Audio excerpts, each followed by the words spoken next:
Well, hello everyone, welcome back to Primal Prepper. Today I am prepping for beef jerky. Okay, this is going to be another one of my dehydrator or dehydrator in it videos. Okay, we're going to do beef jerky. Now this is a rather big slab of beef I bought. I was in the supermarket, I saw it there, it wasn't even on discount. Okay, but it had all the fat taken off it already. Okay, so I didn't have to worry about that. It's got literally this tiny little skin of fat left on the top of it, which is good because when you're doing things like beef jerky or any type of jerky, you don't particularly want the fat, okay, because fat is the enemy of dehydrating anything because it doesn't dehydrate. So we're going to take the skins off first, and all I'm going to do with this is I'm going to cut it into maybe 3 sections, okay.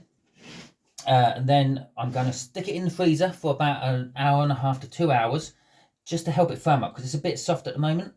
Okay, it's been sitting on the side waiting for me to do this and it's got a bit soft.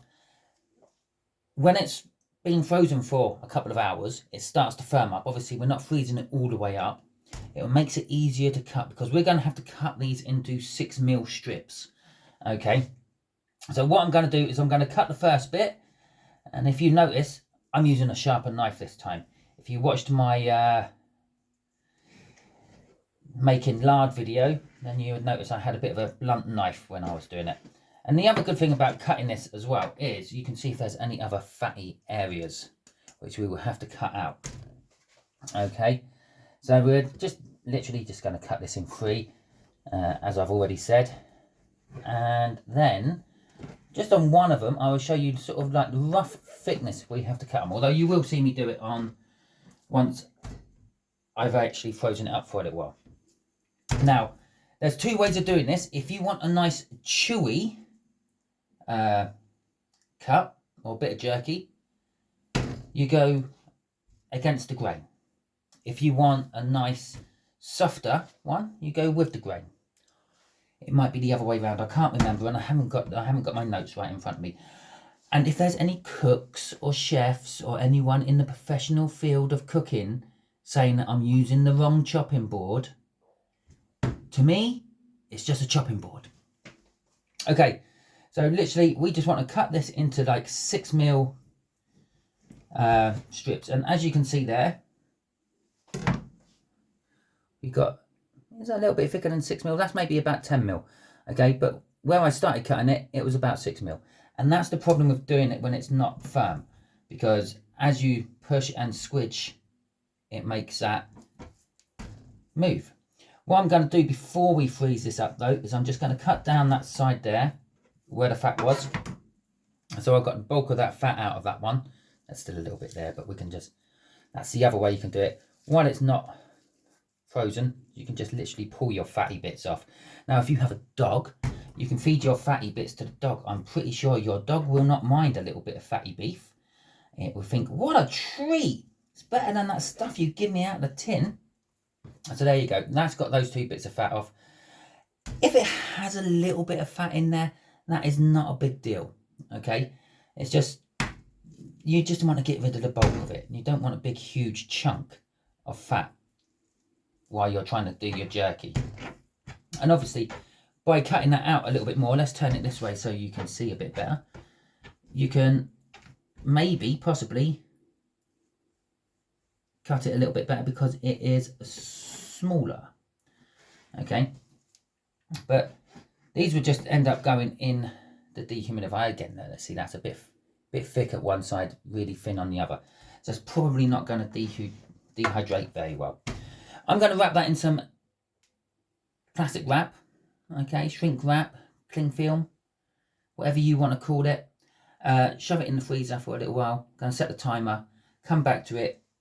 You can see how easy it cuts when it's a little bit firmer.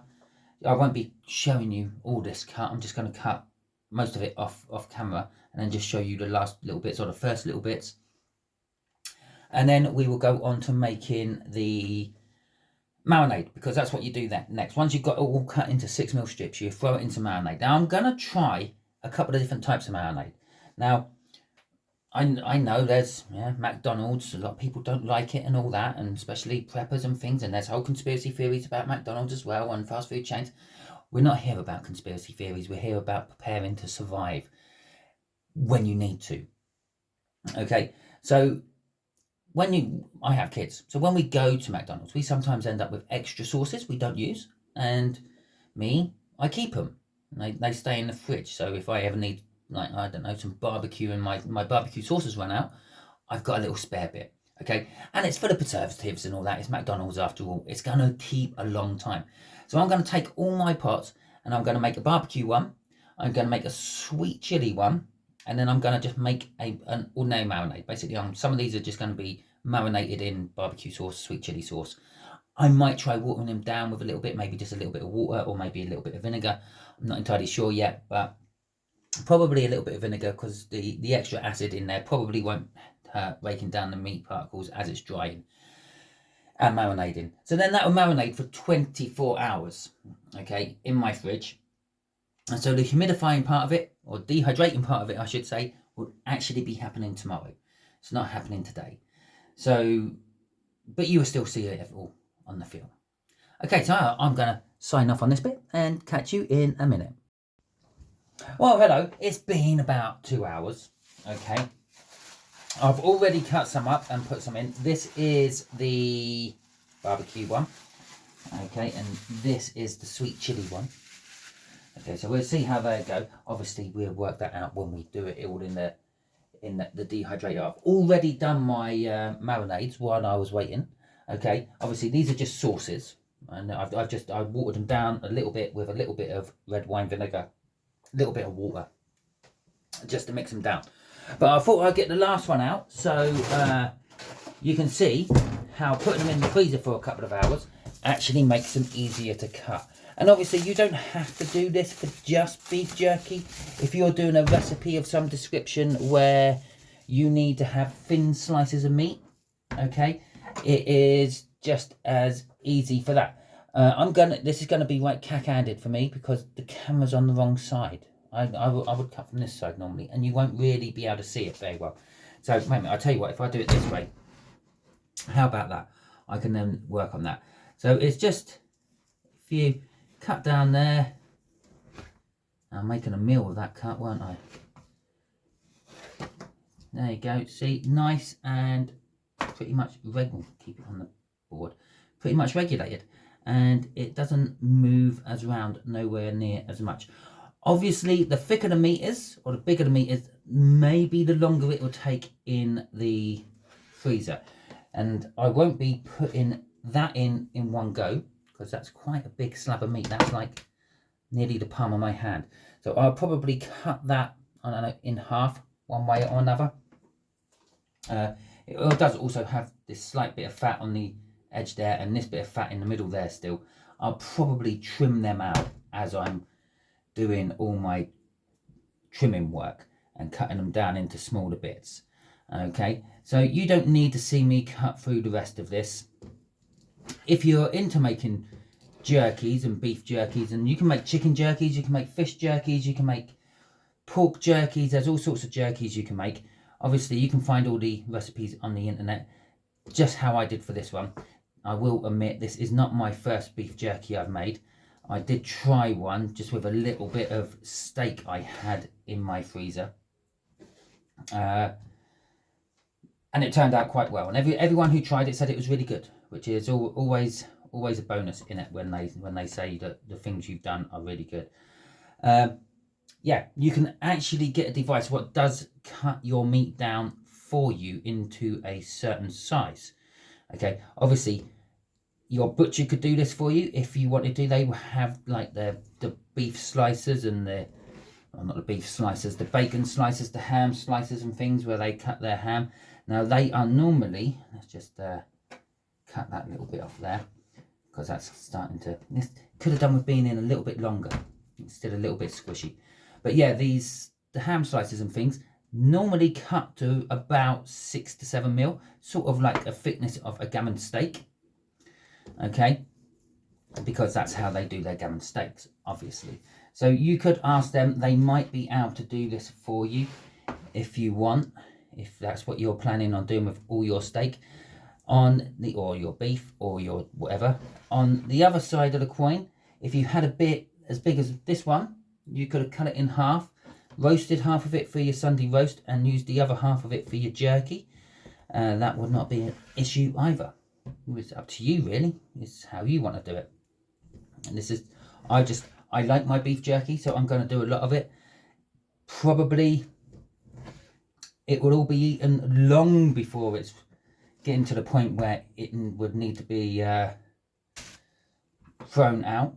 Beef jerky lasts for a long time. Obviously, when you're dehydrating stuff, you take all the moisture out of it, makes it last a long time. Because, as you know, if you've been keeping up with my videos, the thing what most people who do preserving of any type, be it preserving fruits, veg or meat, the main killer, the main thing that they're all fighting against all the time is oxygen, light and temperature and moisture. Okay, so you did actually watch me cut all that down while I was harping on about various other things. Right, before I get going with the rest of that and putting it in the bag, I put it in the bag because it's just easier to squidge it all round the meat. You could, if you're not that bothered, you can shove your hands in there, in the bowl, mix it all up. Now, my other marinade I made is quite sloppy, and it's quite herby as well, spicy as well. That is simply, what is it, a quarter cup of soya sauce, a good quality soya sauce, a quarter cup of Worcestershire sauce, and I'm English and I struggle with that. I'm sorry about you Americans having to struggle with that. Yeah, with Worcester sauce. And let me see what else. Let's have a look on my little list. It has got about a teaspoon of salt and pepper in, 2 teaspoons of brown sugar, obviously of your choice. I use a sort of a dark brown sugar for it. 4 teaspoons of smoked paprika. Yeah, I can't pronounce that one off the top of my head. But if you have any sort of smoky type things, you can get like liquid smoke and stuff like that. It's about 1 or 2 teaspoons of that. And it should have 1 teaspoon of pepper flakes. Okay. But I like my chilies, so I throw chili in there. I also threw a quarter of a teaspoon or half a teaspoon of garlic granules in there as well, because I like my garlic. So there we go. That's what I've done on mine. Obviously, I can't give you a taste test of it, but the next step, obviously, once I've trimmed the fat off these and cut these down into smaller bits, so I don't have them like a whole beef hide to gnaw on when it's all dehydrated, we'll be putting it in the dehydrator. And that will be the next step of the video. Well, here we go. The marinading is done. I say it's done. It's had a little bit less than it should have had. It had about 20 hours in the fridge, but obviously I'm pressed for time. 20 hours should be fine. Yeah, because I need to get all this humidified before I leave. Otherwise, I'll just be putting it all in the bin. Or dehydrated before I leave. Otherwise, I'm going to be putting it all in the bin. And it does take a little while to dehydrate. It needs to be on for 3 hours at 65 Fahrenheit. No, 165 Fahrenheit, which is about 75 Celsius. And then it will take another hour or 2, I suppose, at a lower temperature of 145 Fahrenheit, which is about 64 Celsius. Okay, so get rid of the plate. I'll just put that over on this side of the kitchen for now. Literally, all you do is you put your marinated meat in a bowl, because then that leaves the marinade in the bottom and lets it drip off your meat a little bit and all that, because you don't want all that moisture and marinade in there. Otherwise, it will take a lot longer to dehydrate it all.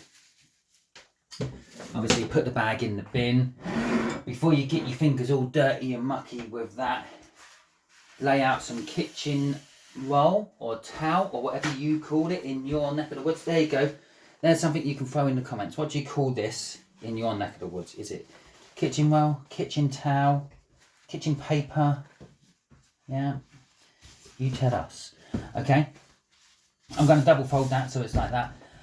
In fact, I might just, I'm going to do it in a 3 because that'll give me a little bit. Oh, lovely, you can't see anything when I put that in there. So that'll give me a little bit more room because there's quite a bit of meat here. Now, I've already put in the sweet chili, the sweet Thai chili one I done. And that's what the sweet Thai chili one looked like as it came out of the marinade. There was nowhere near as much sweet Thai chili as I thought I had. And that's the barbecue one, and you can see that's quite glistening with barbecue. I've just kept a little bit of each out so you can see what it looks like when it comes out. And this is the one which I actually made my own marinade for. Okay, so what we want to do is we just pop this out. Some of these are a little bit thicker than 6mm. Now I'm putting them out. Put them out of the bowl and put them on your kitchen paper and just basically dry them off. What I'm going to do is once I've got this all loaded up, I'm going to take another bit of kitchen paper, pat it dry on the top, and then whack it in the humidifier.